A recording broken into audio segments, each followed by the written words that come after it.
Tampak handphone Ustadz Rohim sedang melakukan panggilan kepada seseorang. Assalamualaikum. Halo Bahjo, punten, ini Rohim. Sapa Ustadz Rohim kepada Abah Sumarjo. Waalaikumsalam, subhanallah Rohim, lama gak ada kabar dari kamu, jawab Abah Sumarjo. Iya Bah, masih sibuk terus. Bagaimana kabarnya Bahjo? Alhamdulillah, sehat, baik-baik saja Min. Kamu kabarnya gimana Min? Tanya Abah Sumarjo sambil berjalan keluar rumah untuk mencari sinyal. Alhamdulillah doanya Bah, insya Allah baik-baik saja, sambung Ustadz Rohim. Abah Sumarjo merupakan rekan Ustadz Rohim saat nyantri dahulu. Abah Sumarjo lebih senior dibanding Ustadz Rohim. Namun mereka berdua kenal dekat dan selalu melakukan misi yang sama sejak di pondok dahulu. Ada misi apa ini? Kok tumben-tumbenan? Tanya Abah Sumarjo yang sudah menebak jika Ustadz Rohim akan mengajak melakukan misi seperti masa di pondok. Wah, Abah Jo tahu aja nih, padahal mau tak ajak jalan-jalan lu ini. Candaan Ustadz Rohim dan Abah Sumarjo masih sangat seperti dahulu. Alah, gayamu itu. Mana mungkin kamu ngajak jalan-jalan aku? Paling juga ngajaknya nyari demit. Sambung Abah Sumarjo untuk mencairkan suasana. Gini Bahjo ada waktu nggak untuk datang ke Jawa? Ya kita reunian sambil menjalankan misi Bah. Ada misi apa lagi emangnya Min? Biasa Bah, cuma mau ngetes ilmu Bahjo aja. Masih tajem nggak? Oke lah, minggu depan aku sempatin ke Jawa. Tapi jangan lupa singkong gorengnya ya, ucap Abah Sumarjo. Siaplah Bah, sesaji buat Abah Jo akan kami siapin, jawab Ustadz Rohim. Walaupun mereka terpaut senior dan junior, namun mereka sangat akrab karena selalu sukses menjalankan misinya. Candaan mereka masih sama seperti masa di pondok dahulu. Oke Min, malam Jumat depan aku kesana, janji Abah Sumarjo. Matur suwun Bahjo. Sebelumnya maaf ya Bahjo, saya kasih kabar lewat telepon. Halah, santai aja. Tak kira malah kamu udah nyewu Min. Canda Abah Sumarjo. Jan, Abah Jo dari dulu bercandanya gak berubah, sahut Ustadz Rohim. Lah kamu gak pernah ngabarin aku. Ya tak kira udah gak ada. Insya Allah aku dari kota Rabu malam Min. Siap Bahjo, tak tunggu nggih. Pokoknya hati-hati. Nanti kalau kesini ngabarin ya Bahjo, biar istriku motongin bebek buat sesaji Abah.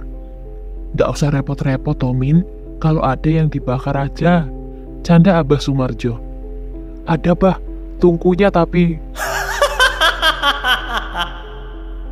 Yaudah Bah, matur suwun ge. Assalamualaikum. Sama-sama Min, waalaikumsalam. Sehat-sehat terus pokoknya yo. Tutup dialog dari Abah Sumarjo. Hari berhari berlalu, Ustadz Rohim mulai mempersiapkan dirinya dan mencari cara untuk menghadapi tikungan banger. Begitupun Abah Sumarjo, beliau mulai mempersiapkan dirinya untuk menghadapi lokasi tersebut.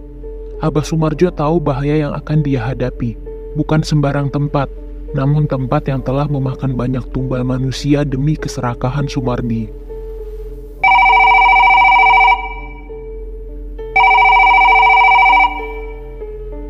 Assalamualaikum. Halo Bah.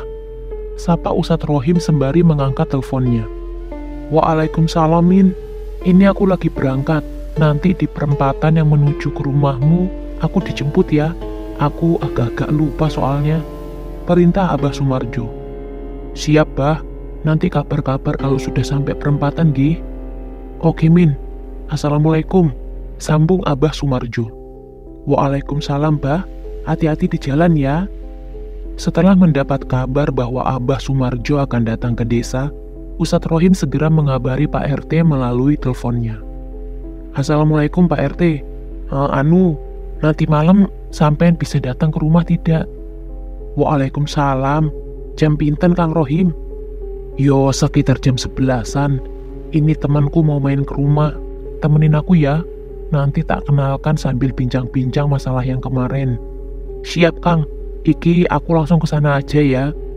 Ya wis tak tunggu. Assalamualaikum. Sip Kang. Waalaikumsalam. Setelah mereka berdua menutup teleponnya, Ustadz Rohim bergegas merapikan rumahnya untuk menerima tamu. Selang beberapa menit, ketokan pintu rumah pun terdengar. "Assalamualaikum, Kang." Suara Kang Imin terdengar, suara yang khas dari Pak RT yang sangat bertanggung jawab ini.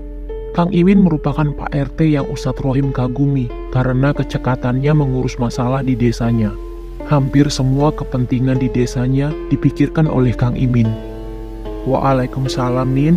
Monggo mlebu." "Ini sudah sampai mana, Kang, tamunya?" "Kurang paham aku, Min. Ya, perkiraan jam 11-an sudah sampai sini." "Memangnya tamu dari mana toh, Kang, ini?" "Iki tamu seko adoh, Min. Beliau ini teman lamaku waktu di pesantren. Jaduknya ya tidak main-main ini, Min," jawab Ustadz Rohim. Malam semakin larut. Di sela-sela perbincangan mereka, tiba-tiba telepon Ustadz Rohim pun berdering. Terlihat ada panggilan masuk dari Abah Sumarjo. "Assalamualaikum, Min. Ini aku sudah sampai di perempatan ya." "Waalaikumsalam, Bah." "Loh, kok cepet banget?" "Cepet gundulmu. Bokongku ini loh sampai pedes," celetuk Abah Sumarjo yang masih menyempatkan bercanda. "Siap, Bah. Ini langsung tak susul bareng temanku ya." "Oke, tak tunggu. Assalamualaikum." "Waalaikumsalam, Bah," tutup Ustadz Rohim. Ustadz Rohim dan Kang Imin segera bergegas ke perempatan untuk menyusul Abah Sumarjo. Sesampainya di perempatan, nampak mobil putih dengan 2 orang pengendara ada di dalamnya. Di dalam mobil, terlihat Abah Sumarjo bersama 1 santrinya yang sedang menunggu. Ustadz Rohim dan Kang Imin bergegas menghampirinya. "Assalamualaikum, Bah Jo. Ini Rohim," ucap Ustadz Rohim mengetuk kaca mobil Abah Sumarjo. "Waalaikumsalam. Subhanallah, baru saja mau aku telepon ulang, tiba-tiba aja udah sampai. Kamu pakai ilmu apa?" sambung Abah Sumarjo. "Pakai ajian gaspol remblong, Bah. Aku tahu Abah tuh nggak suka nunggu, makanya bahaya kalau telat. Bisa-bisa aku diamuk." "Jan, candaanmu dari dulu nggak berubah, Min. Ya wis, ngobrolnya di rumah aja, Bah. Udah tak siapin bebek dengkek." "Ngeri, bebek dengkek beneran gak ini? Yaudahlah, ayo." Mereka akhirnya melakukan perjalanan menuju rumah Ustadz Rohim. Setelah gang-gang kecil dilalui, akhirnya mereka sampai di rumah Ustadz Rohim. "Alhamdulillah, sampai juga kita, Min," ucap Abah Sumarjo. Monggo, masuk dulu, Bah," ucap Ustadz Rohim sembari gugup membuka pintu dan mempersilahkan Abah Sumarjo masuk ke rumahnya. "Assalamualaikum." "Waalaikumsalam. Monggo, Bah, agak berantakan ini rumahnya." "Alah, sama aja, Min. Sugeng rawu di gubuk kecil saya ya, Bah. Silakan, Bah, Kang Pinara," ucap Ustadz Rohim mempersilahkan duduk Abah Sumarjo dan santrinya. "Alhamdulillah, bisa meluruskan encokku. Ini mau kopi apa teh, Bah?" "Air putih dulu aja, Min, tapi yang anget yo. Lambungnya biar gak kaget." "Siap, Bah. Lek Kang Imin kopi ya?" Boleh, Kang." "Ini, Bah, tak kenalkan. Ini Kang Imin. Beliau Pak RT di sini.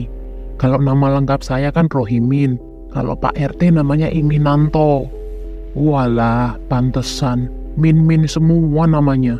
Sekarang aku panggil kamu Him aja ya, biar gak salah." "Nggih, Bah. Him untuk saya, Min untuk Pak RT," sambung Ustadz Rohim sambil berjalan menuju dapur. Selang beberapa menit, Ustadz Rohim keluar membawakan minum dan singkong goreng yang masih hangat. "Wih, spesial ini, Him," ucap Abah Sumarjo. "Sesajinya tak keluarin ini, Bah. Kopi, teh, air putih, pokoknya tak bawa semua," celetuk Ustadz Rohim. "Ngawur kamu, Him. Aku pesannya air putih. Kamu kok malah keluarin semua?" "Aman, Bah. Ini kopi lokal sini, jadi dijamin sedap. Monggo, Bah, dicoba," ucap Ustadz Rohim sembari menyuguhkan hidangan ke Abah Sumarjo. "Wah, cocok banget sama singkong gorengnya. Monggo, Pak RT," ucap Ustadz Rohim yang menawarkan kembali hidangannya. "Ini santrinya jenengan ya, Bah?" tanya Ustadz Rohim. "Iya, Him. Satu pesantren, cuma dia yang berani perjalanan jauh. Makanya tak ajak." Selain Jaduk, Abah Sumarjo juga merupakan pengasuh di pesantrennya. Beliau memiliki 300 santri putra dan 400 santri putri di pesantrennya. "Loh, pesantren ditinggal aman toh bah? Tanya Ustadz Rohim. Insya Allah aman Him. Gusnya yang ngurus ini. Gus merupakan panggilan bagi anak kiai. Jan, mantap tenan Abah Jo ini. Anaknya udah besar-besar. Ya alhamdulillah, bisa bareng-bareng mengajarkan agama. Kira-kira ada rencana apa lagi nih Him? Sambung Abah Sumarjo. Ngonten bah, biasa tikungan banger. Kemarin-kemarin itu menghebohkan warga dan membahayakan warga. Dalam beberapa tahun ini sudah memakan banyak korban bah. Tikungan banger yang tadi kita lewati itu. Tanya Abah Sumarjo. Betul bah, di sana banyak terjadi kecelakaan. Padahal dulu aman-aman saja. Tikungannya juga nggak terlalu tajam. Oh, pantes yo. Tadi aku lewat situ bau bangkainya menyengat. Tak kira tempat pembuangan sampah. Cuma aku agak curiga. Soalnya tadi di sana sudah disambut. Ucap Abah Sumarjo sambil menganggukkan kepala karena keheranan. Jadi saya dan Pak RT itu sempat curiga sama hal yang negatif. Terus kita kemarin mengadakan doa bersama bah. Nah waktu selesai ada satu warga yang kerasukan di sana bah. Jelas Ustadz Rohim. Ada pesan dari yang ngerasukin gak Him? Kerasukannya banyak bah, gonta-ganti. Tapi yang terakhirnya ada yang minta tolong diselamatin. Yang kecelakaan banyak gak Him? Hampir tiap tahun pasti ada bah. Padahal sebelumnya aman-aman saja. Dulu ada satu mobil nabrak batu di sana. Lah kok setelah itu jadi keterusan? Kalau aku suuzonnya ada yang masang jala di sana Him. Sambung Abah Sumarjo. Nah kemarin sebelum saya nelpon Abah, saya sempat nekat ke sana sama Pak RT. Dan hasilnya memang tidak main-main bah. Di sana sudah terlanjur banyak korban. Waduh, ya itu Him. Misal itu benar, kalau sudah terlanjur banyak makan korban, agak sulit itu Him. Ini semisal benar ya Him. Itu raja yang sudah sengaja ditanam, ya harus kita buang. Kita harus atur strategi nih Him. Gimana itu bah caranya? Tanya Ustadz Rohim. Sebentar Him. Katanya ini ada bebek dengkek. Lah mana? Astagfirullah. Enggak, lupa aku bah, keasikan ngobrol. Bentar ya, tadi udah disiapin sama istri. Udah nggak anget itu pasti. Nggak apa-apa Him, yang penting nasinya anget. Ini kalau nggak makan dulu, bahaya Him. Nggak iso fokus aku. Canda Abah Sumarjo. Jan, Bahjo dari dulu ngelawaknya nggak hilang. Nggak ada sombongnya sama sekali. Berani minta makan di rumah orang. Gengsi dikit lah bah. Setelah selesai makan dan sedikit berbincang-bincang, mereka melanjutkan untuk tidur sejenak. Subuh pun akhirnya tiba. Pak RT dan Ustadz Rohim nampaknya telat bangun subuh. Namun berbeda dengan Bahjo dan santrinya. Beliau sudah absen terlebih dahulu ke musola, bahkan menjadi imam di musola desa Ustadz Rohim. Nampak banyak warga setempat memandang Abah Sumarjo karena keasingannya. Setelah selesai melaksanakan sholat subuh, Abah Jo iseng-iseng jalan ke tikungan banger. Dan benar saja, pagi hari saja aura terasa sangat menyeramkan. Betul ini Is, di sini ada rajanya, ucap Abah Sumarjo kepada santrinya yang bernama Muiz. Punten bah, itu pasangan dari orang ya? Suuzonnya ya bisa jadi. Biasanya yang pasang model beginian itu orang yang melakukan pesugihan Is. Duh, kulo kok jadi merinding ya bah? Aman Is, raja ini cuma memakan tumbal hanya pas bulan Suro. Kalau di hari-hari biasa aman, ucap Abah Sumarjo untuk menenangkan Muiz. Kok ada ya bah, orang yang kejam melakukan hal seperti itu demi harta? Ya begitulah manusia. Kadang suka kurang bersyukur. Dampaknya menjadikan seseorang serakah. Dirinya merasa kurang dengan yang sudah dimiliki. Alhasil melakukan hal negatif seperti ini. Ya kamu nanti kalau sukses, punya rezeki banyak, jangan lupa sama yang memberi rizki. Hidup susah itu cobaan. Kaya raya juga cobaan Is. Kadang seseorang diuji dengan kemiskinan. Kadang juga diuji dengan harta-hartanya. Jangan sampai kamu mengejar harta dengan cara negatif seperti ini. Diuji kemiskinan berarti kamu harus sabar. Diuji kekayaan berarti kamu harus banyak bersyukur. Jangan nanti kaya raya terus beli hal-hal yang haram.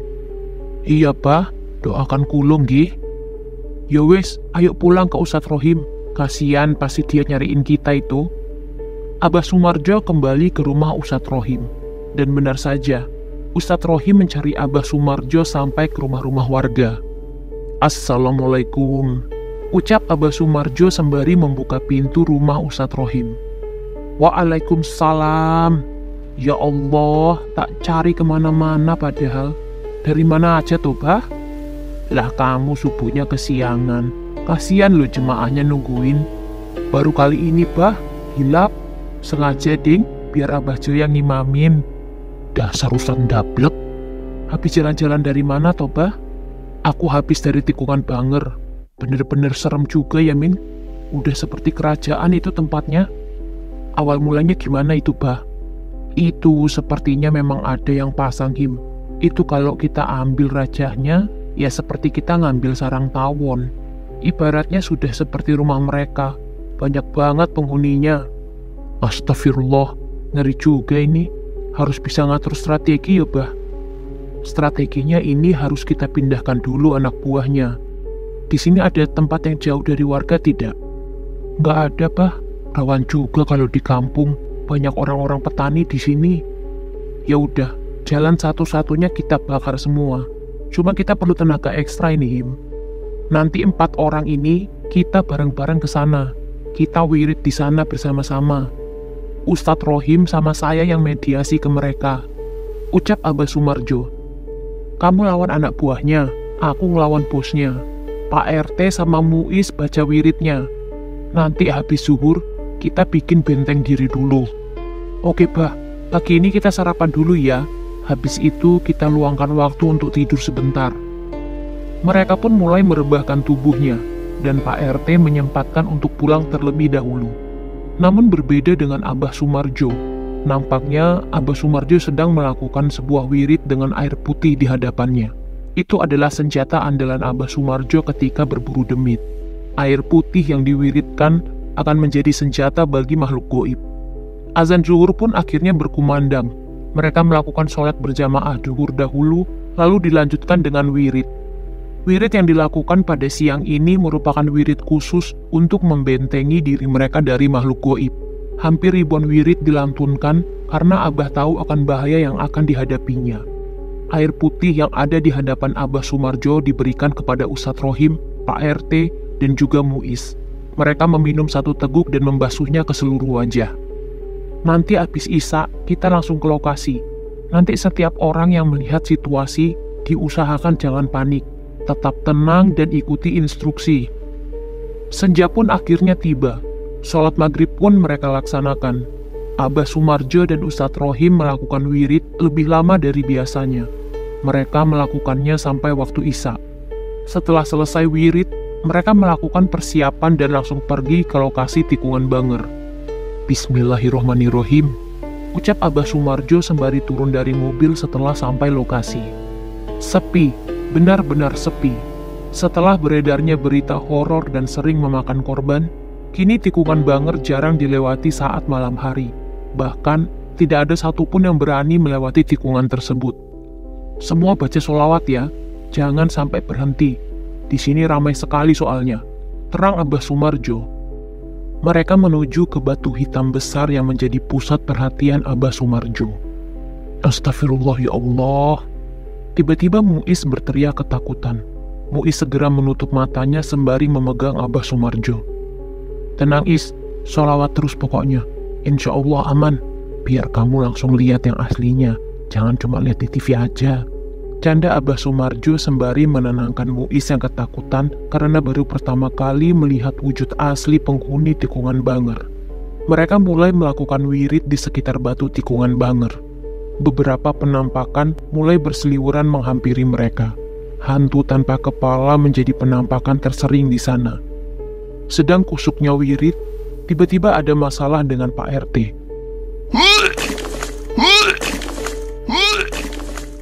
Pak RT tiba-tiba muntah tanpa sebab.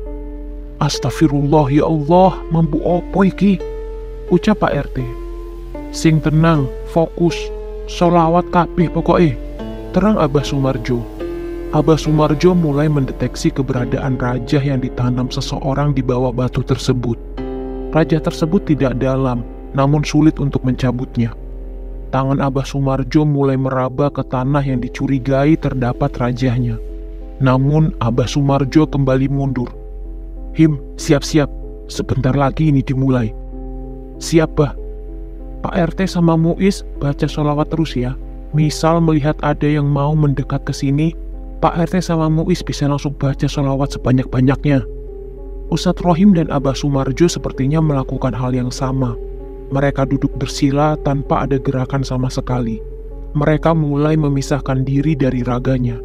Ustadz Rohim dan Abah Sumarjo masuk ke istana batu tersebut. Ustadz Rohim melawan ratusan demit yang ada di istana batu tikungan Banger. Sementara Abah Sumarjo melawan raja dari istana tersebut. Nampak ilmu putih beradu dengan ilmu hitam. Ustadz Rohim sangat mudah membakar semua anak buah dari istana tersebut. Pocong, manusia tanpa kepala, banaspati, genderuwo, mudah saja dibakar dengan Ustadz Rohim. Namun anehnya, di istana tersebut nampak seorang kakek tua yang menjadi pengikut Raja Jin tersebut. Sosok kakek tua tersebut mirip seperti Mbah Dukun. Dia menggunakan belangkon dan memikul tas karung goni dengan tongkatnya. "Tak jaluk, awakmu ora usah melu-melu." "Awakmu sopo? Awakmu tau sing gawe perkara ning kene?" "Kowe ora perlu ngerti. Nek awakmu melu-melu, kowe kudu mati." Ucap kakek tersebut sambil melemparkan semacam keris ke arah Ustadz Rohim. Namun mudah saja bagi Ustadz Rohim membakar keris tersebut. "Kurang ajar. Kowe wani karo penguasa semawur, rojo demit sealas iki." "Astagfirullah, Mbah. Jenengan kok purun dados babune demit. Entok nopo jenengan iki, Mbah?" "Kuwi dudu urusanmu. Sing jelas kowe mati wong iki." Ancam kakek tersebut. Kakek itu melemparkan tombak ke arah Ustadz Rohim. Perang wirid dan goib terjadi pada malam itu. Ustadz Rohim merapalkan wirid sambil bersila. Namun kakek tersebut melakukan serangan berbagai jenis pusaka diarahkan ke Ustadz Rohim. Masih tetap tenang Ustadz Rohim mengatasinya. Namun semakin malam, pasukan Raja Istana Batu semakin banyak. Ustadz Rohim pun mulai merasa kewalahan. Gerakan tangan jarak jauh akhirnya sesekali digunakan oleh Ustadz Rohim untuk menghempas demit satu persatu.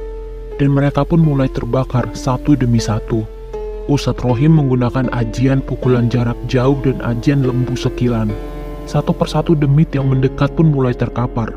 Namun berbeda dengan kakek ini. Kakek ini menyerang membabi buta, serta mencari kelemahan Ustadz Rohim. Rencana licik untuk menyingkirkan Ustadz Rohim pun terpikirkan oleh kakek itu. Kakek dukun mengelabui Pak RT dan Muiz menggunakan ajian sirup yang menerjang mereka berdua. Mata mereka seketika mengantuk dan pedas. Dan tanpa menunggu lama, mereka pun akhirnya tertidur pulas. Dengan strategi itu, kakek dukun dengan mudahnya mengincar raga asli Ustadz Rohim di luar istana. Dukun itu pun mulai menyerang menggunakan banaspati. Seketika Ustadz Rohim muntah darah, dan Ustadz Rohim pun tersadar dari ajian memisah raganya. Astagfirullah ya Allah, Ustadz Rohim tidak berhenti beristighfar. Pak RT dan Muiz seketika kaget dan terbangun dari tidurnya. "Ya Allah Kang, kepiye Kang, kok iso kaya ngono?" ucap Pak RT yang kaget karena melihat Ustadz Rohim sudah berlumuran darah dari mulutnya. Cerita dari sudut pandang Abah Sumarjo. Abah Sumarjo berhasil menyelinap masuk ke ruang Raja Istana Batu Tikungan Banger. Kerjasama dengan Ustadz Rohim sangat bagus. Ustadz Rohim berhasil mengalihkan semua pasukannya untuk menyerang Ustadz Rohim. Alhasil, Abah Sumarjo berhasil masuk ke ruang Raja Istana Batu Tikungan Banger. Terdapat banyak kepala manusia yang tergantung di setiap dinding ruang istana Tikungan Banger. Baru sempat melangkah memasuki ruangan, Abah Sumarjo terpental jauh keluar ruangan. Makhluk berkepala kerbau bertanduk 5 pun datang menghampirinya.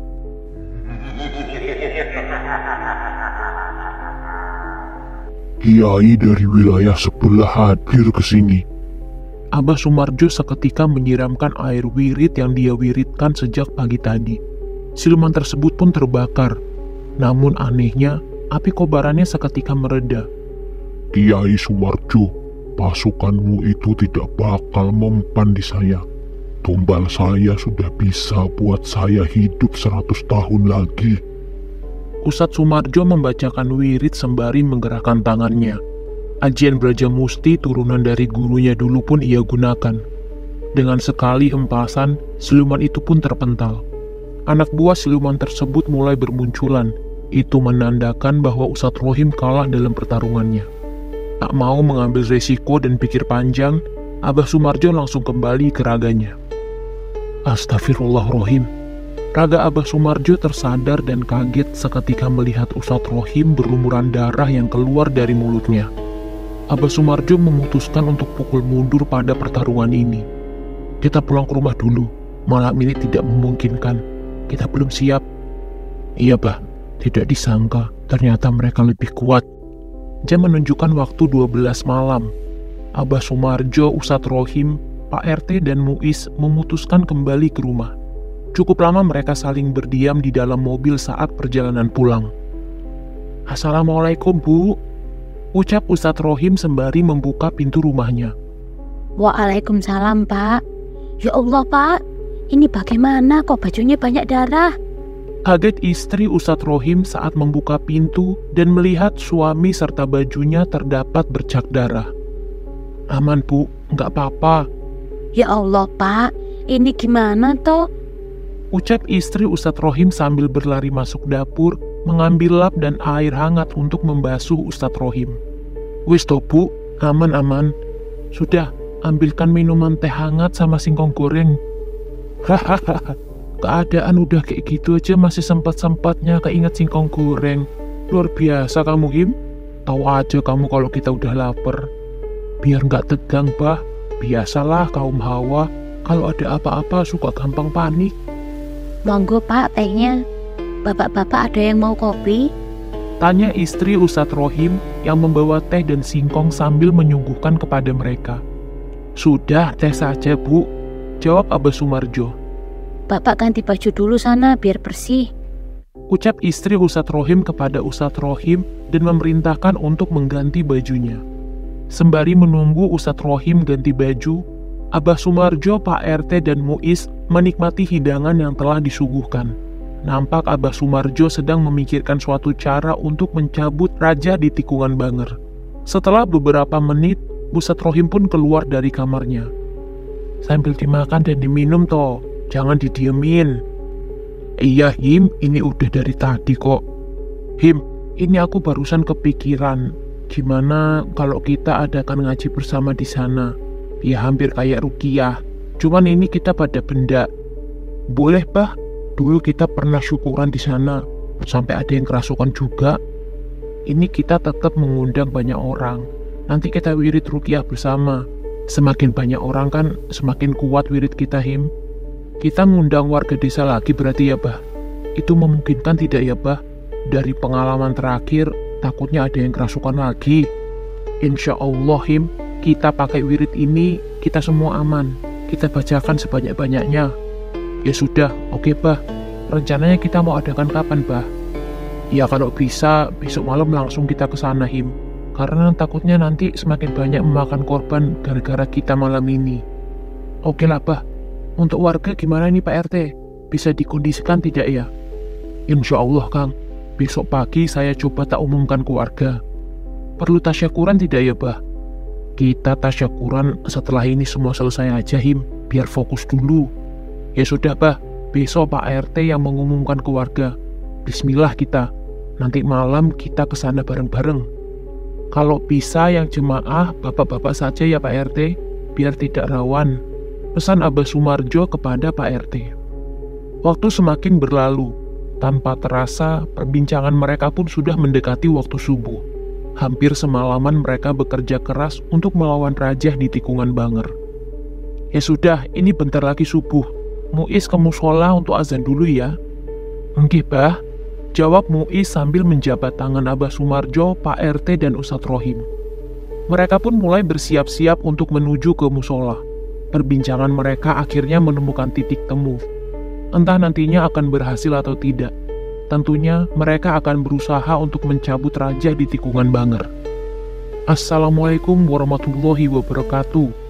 Kepada semua bapak-bapak warga RT 1, diumumkan bahwa nanti setelah maghrib, saya mengundang untuk berkumpul di musola, karena nanti akan ada acara doa bersama di tikungan Banger.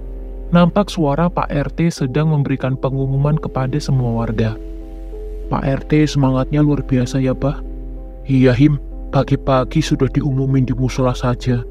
Semoga ini berhasil ya. Iya, Bah. Habis ini kita sarapan, terus istirahat ya, Bah. Kesehatan harus tetap dijaga juga. Setelah mereka melakukan sarapan, mereka pun beristirahat. Masih sama seperti sebelumnya, Abah Sumarjo selalu melakukan wirid terlebih dahulu. Wirid benteng diri kali ini Abah lantunkan lebih banyak, karena beliau harus membentengi warga yang nantinya akan datang ke tikungan Banger. Senja semakin menampakkan merahnya. Bagi warga sekitar tikungan Banger, senja ini seakan-akan menyeramkan, karena mereka akan menghadapi tikungan Banger malam ini. Abah Sumarjo, Ustadz Rohim, dan Muiz sudah berada di musola untuk menunggu waktu maghrib. Disusul Pak RT yang membawa beberapa senter ke musola, nampaknya sudah sangat siap untuk langsung ke tikungan Banger. Muiz mulai mengumandangkan azan maghrib. Satu persatu warga mulai berdatangan. Saling sapa warga dengan mereka menghapus ketegangan malam ini. Setelah sholat maghrib dan sholat isya selesai, mereka menuju lokasi tikungan Banger. Abah Sumarjo mencoba memberikan ketenangan kepada warga dengan candaan dan basa-basi ringan, supaya mereka tidak ketakutan saat berdoa nanti. Mereka mulai berjalan menggunakan motor beriring-iringan. Setelah berjalan jauh, akhirnya mereka pun sampai di tikungan Banger. Abah Sumarjo pun mulai melakukan tawasul sebelum mulai wirid. Warga mulai membaca Al-Fatihah bersama-sama. Wirid panjang dengan lafal yang sama mulai mereka lantunkan. Lama dan sangat banyak jumlah yang mereka wiridkan. Beberapa warga mulai takut karena tiba-tiba angin datang dengan sangat kencang. Astagfirullah, Kang, ini anginnya kencang sekali ya, bisik salah satu warga. Iyo, Kang, ngeri banget. Pokoknya kita wirid terus, jangan sampai berhenti, bisik salah satu warga menjawab bisikan dari warga sebelahnya. Wirid mereka lakukan terus-menerus tanpa henti, sebelum Abah Sumarjo memberhentikan mereka. Namun di saat warga melakukan wirid dengan jumlah kata ke-1000, tiba-tiba terjadi ledakan dengan kobaran api di sekitar batu tikungan Banger. Astagfirullah ya Allah, apa itu, Kang? Bapak-bapak tetap tenang, jangan berhenti wirid. Semua fokus, jangan ada yang kosong pikirannya. Dengan perasaan was-was, warga tetap melanjutkan wiridnya. Namun ledakan terjadi lagi.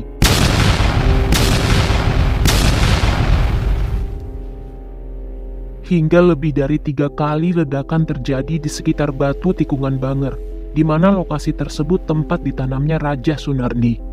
Setelah beberapa jam warga melakukan wirid, Abah Sumarjo maju ke lokasi batu tersebut. Sepertinya Abah Sumarjo ingin mengecek lokasi tersebut. Dan benar saja, Abah Sumarjo mengambil bungkusan berisi kain kafan yang berlumur darah dan beberapa benda asing yang jarang mereka lihat. Alhamdulillah, bapak-bapak, ini raja yang tertanam di batu sudah diambil. Sepertinya ini yang menyebabkan sering terjadinya kecelakaan. Suuzonnya saya, ada seseorang yang sengaja memasang benda ini di sini. Astagfirullah, pantas banyak kecelakaan aneh di sini. Setelah selesai doa bersama, mereka kembali ke rumah masing-masing. Tentunya malam ini akan menjadi perbincangan hangat di desa tersebut. Alhamdulillahim, sudah kita cabut rajanya. Habis ini harus kita bakar, ucap Abah Sumarjo pada Ustadz Rohim. Iya, Bah, cuma raja gitu doang, tapi merenggut banyak nyawa. Ya, tentunya ini ulah keserakahan manusia, Him. Malam itu juga Abah Sumarjo membakar raja tersebut. Cerita dari sudut pandang Sunardi.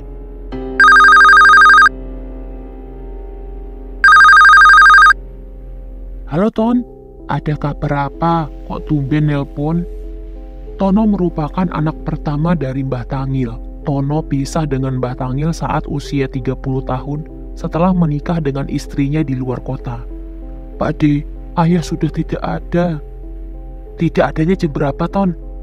Tadi malam, Pak D, aku juga dapat kabar dari tetangga sudah mau pagi. Ini aku masih di luar kota, lagi perjalanan pulang. Setelah mendapat kabar dari sepupunya, Sunardi beserta anak istrinya akan segera berangkat ke rumah Mbah Tangil. Bu, ayo takziah ke Mbah Tangil. Mbah Tangil sudah tidak ada tadi malam. Innalillahi. Lah sakit apa, Thomas? Ora reti, Bu. Koyone sehat-sehat wae. Ya wis, Pak. Aku tak siap-siap dulu. Anak-anak biar ikut saja ya. Mereka melaju ke rumah Mbah Tangil. Dan benar saja, rumah Mbah Tangil sudah ramai dengan para warga yang bertakziah.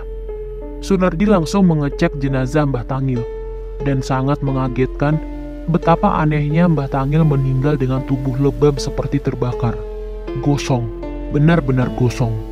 Astagfirullah, Bu. Ini Mbah Tangil kok gak wajar ya? Ya Allah, Pak. Kayak luka kebakar ya, Pak. Sik, Bu. Tak tanya dulu ke keluarga di sini. Iya, Pak. Kok begitu banget meninggalnya?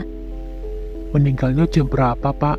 Tanya Sunardi pada salah satu keluarga. Tadi malam, Pak. Hampir jam 12-an. Lah, kira-kira meninggalnya kenapa ya, Pak? Kurang paham aku, Pak. Yang menemukan juga tetangga. Dan keadaannya sudah kosong begitu. Sunardi masih tidak percaya. Mbah Tangil yang membantunya menjadi sukses kini telah tiada. Namun Sunardi merasa ada yang janggal. Ditambah malam itu, Sunardi mimpi didatangi sosok yang sama saat ritual dulu.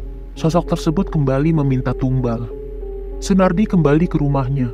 Di perjalanan, Sunardi mulai panik dan kepikiran akan kematian Mbah Tangil dan sosok yang datang dalam mimpinya. Hari-hari mulai dilewati. Sunardi pun sudah lupa akan kematian Mbah Tangil. Namun setiap malam, Sunardi sering didatangi sosok yang sama saat ritual dulu. Saat sedang melamun di depan sambil meminum teh, tiba-tiba Sunardi mendapat panggilan dari nomor yang tidak diketahui. Halo, selamat pagi, Pak. Halo, selamat pagi juga, Mas. Perkenalkan, saya Suwandi. Saya dari pihak kepolisian. Saya ingin mengabarkan bahwa anak Bapak mengalami kecelakaan. Innalillahi. Ini sekarang di mana, Pak? Anak Bapak sekarang di Rumah Sakit Tembangan, Ruang Melati 03. Astagfirullah. Ya sudah, Pak. Terima kasih. Saya segera ke sana. Bu, Rio kecelakaan. Saiki nang Rumah Sakit Tembangan.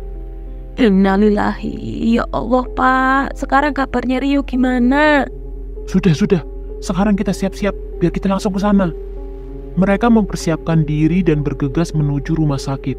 Lama dan jauh untuk menuju rumah sakit dan fakultas yang ditempuh oleh Rio. Setelah beberapa jam akhirnya mereka sampai.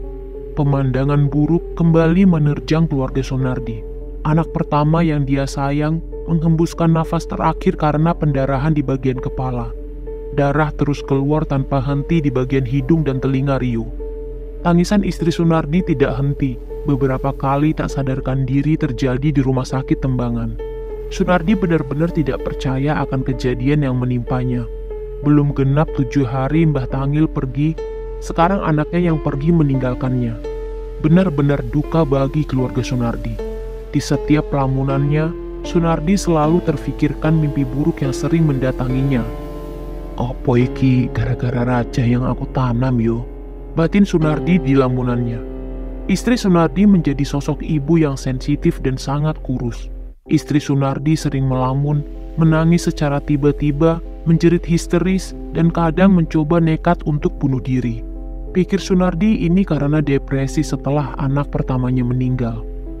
Genap 7 hari Rio meninggalkan keluarga, namun istri Sunardi semakin bersikap aneh. Tekadnya untuk mengakhiri hidupnya sering ia lakukan. Bu, sedang apa kamu? Tanya Sunardi kepada istrinya. Sunardi saat itu memergoki istrinya ingin melompat ke dalam sumur, namun saat itu berhasil digagalkan oleh Sunardi. Hampir setiap hari istri Sunardi melakukan hal-hal bodoh. Sunardi pergi untuk mencari orang pintar untuk mengobati istrinya yang depresi. Punten, Mbah, saya mau minta tolong. Ini istri saya jadi seperti ini semenjak ditinggal anaknya. Tanya Sunardi di rumah orang pintar yang ia percayai. Mohon maaf Pak, saya tidak bisa membantu Bapak. Tolak dukun tersebut seperti dukun itu tahu apa yang akan dia hadapi. Kalau boleh tahu, ini istri saya kenapa ya Mbah? Istri Bapak bukan depresi, itu karena dampak dari Bapak yang melanggar janji. Janji Mbah? Benar, kamu lupa akan keserakahanmu. Sekarang silahkan Bapak pergi dari rumah saya. Sunardi kembali pulang sampai larut malam. Setiap malam ia takut untuk tidur karena akan datang mimpi buruknya. Sampai akhirnya Sunardi terlelap tidur pula sampai pagi. Sunardi merasa aneh, baru malam ini Sunardi tidak menjumpai mimpi buruk yang dia temui setiap malamnya. Namun Sunardi juga merasa janggal. Istrinya yang tidur di sebelahnya kini sudah tidak ada di tempatnya. Sontak Sunardi pun pergi untuk mencarinya. Bu, kowe nang endi? Panggil Sunardi. Sunardi mencari-cari di setiap ruangan rumahnya. Namun ia tetap tidak menemukan istrinya. Sampai akhirnya Sunardi curiga dengan sumur di belakang rumahnya. Dan benar saja, saat Sunardi melihat ke dalam sumur, Sunardi lemas tidak berdaya. Istri Sunardi sudah mengapung pucat pasi di dalam sumur. Keserakahannya kini sudah merenggut 3 nyawa keluarganya. Sunardi ingat yang ia tanam di tikungan Banger. Sunardi bergegas pergi ke sana bersama anak terakhirnya menuju tikungan Banger. Bapak, ini kita mau kemana? Tanya anak Sunardi kebingungan karena bangun dari tidurnya. Ini kita mau beli obat untuk ibu, ucap Sunardi berbohong dan tidak memberitahu kalau ibunya sudah meninggal di dalam sumur. Terus ibu sama siapa? Ibu masih tidur, Dek, tidak apa-apa, ditinggal sebentar. Dengan pikiran kacau, Sunardi melaju dengan kencang untuk menuju tikungan Banger. Sunardi berniat untuk mengambil raja yang ia tanam beberapa tahun lalu. Saat itu Sunardi lupa-lupa ingat jalan menuju tikungan Banger. Sunardi melajukan kendaraannya sambil mencari jalan menuju lokasi tikungan Banger. Dengan kecepatan tinggi, beberapa jalan lika-liku dia lewati. Namun saat di tikungan berikutnya, suatu kejadian tidak disangka pun terjadi. Mobil Sunardi terperosok. Mobil itu gagal menikung dan menabrak batu besar di tikungan tersebut. Assalamualaikum Kang Rohim. Pak RT mengetuk rumah Ustadz Rohim dengan gugup. Waalaikumsalam Min. Ono opo, kok panik seperti ini? Ini Kang, kok ada kabar katanya ada mobil kecelakaan di tikungan Banger. Sopir dan anak kecil meninggal di tempat.